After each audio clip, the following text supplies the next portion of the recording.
चलो भाई देखो अब मैं क्या करता हूँ। प्रियंका चतुर्वेदी, क्या आपको लगता है ये अविश्वास प्रस्ताव जो है वो ध्यान भटकाने की कोशिश है, जैसा केंद्रीय मंत्री रिजिजू कह रहे हैं?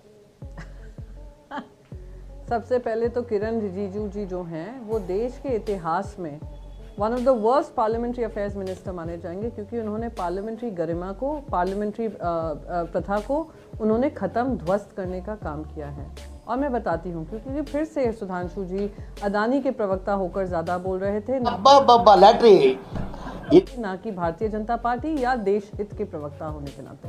सबसे पहले उन्होंने सोलर पावर प्रोजेक्ट्स की बात की कि हाँ ये बात सच है कि चाइना से सबसे ज़्यादा आता है, और उसका बात के विरोध हम बार बार कर रहे थे कि एक तरफ आप मेक इन इंडिया की बात करते हैं, दूसरी तरफ आप चाइना में जो हमारा ट्रेड गैप है उसको लगातार इनके ही कार्यकाल में बढ़ रहा है। दूसरी बात बताती हूँ, वो जो सोलर सेल्स अदानी समूह के भी आती है ना सोलर पावर प्रोजेक्ट्स में, वो भी चाइना से आती है, क्योंकि वीजा नॉर्म्स टफ कर दिए थे चाइनीज एक्सपर्ट्स को इंडिया में आने के लिए। वही पावर प्रोजेक्ट कंपनीज गई थी सरकार के पास कि प्लीज आप चाइनीज वीजा नॉर्म्स इजी कर दीजिए, वहाँ के जो एक्सपर्ट्स हैं वहाँ पे हमारे देश में आए, हमारे देश में काम करें। इन्हीं की सरकार ने वो वीजा नॉर्म्स ईज किए हैं, हम ये फंस गया सीएम, हमने नहीं किए हैं। तीसरी बहुत महत्वपूर्ण बात, ध्यान भटकाने का मुद्दा कौन कर रहा है? ये मुझसे कहते हैं अरे आप यूएस कोर्ट्स की इंडाइटमेंट देख रहे हैं। अरे यूएस कोर्ट्स छोड़िए, आप हिम्मत दिखाकर देश हित में बात करिए सुधांशु जी, और देश हित में कहिए हमें कुछ छुपाने की चीज नहीं है, अडानी को कुछ चीज छुपाने की चीज नहीं है। अभी हम ईडी की कार्रवाई करते हैं, अभी हम आईटी की कार्रवाई करते हैं,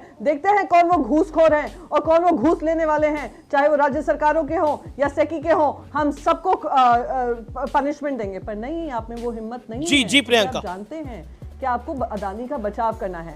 last but not the least मैं बोलूंगी, ध्यान भटकाने का काम अगर हुआ है, अडानी को बचाने का काम हुआ है, तो ये केंद्र सरकार की तरफ से हुआ है। पहली बार इतिहास में होगा जहां पूरा का पूरा ट्रेजरी बेंचेस ऊपर उठकर चिल्लम चोट कर डिस्कशन नहीं होने देता है। हम कहते हैं पूरी 2 दिन का डिस्कशन करो इस पर, हम करने को तैयार है। ठीक है,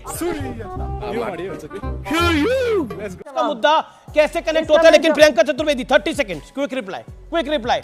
मैं तो फिर भी कहूंगी सुधांशु जी, एक दलाल बनने से बेहतर है कि प्रवक्ता बने रहो जो जनहित की बात उठाते रहें। मैं ये once more क्विक रिप्लाई। मैं तो फिर भी कहूंगी सुधांशु जी, एक दलाल बनने से बेहतर है कि प्रवक्ता बने रहो जो जनहित की बात उठाते रहें। मैं ये अभी भी दोहराऊंगी, अदानी के प्रवक्ता से बेहतर होगा कि देश के प्रवक्ता बनो। मैं देश की प्रवक्ता।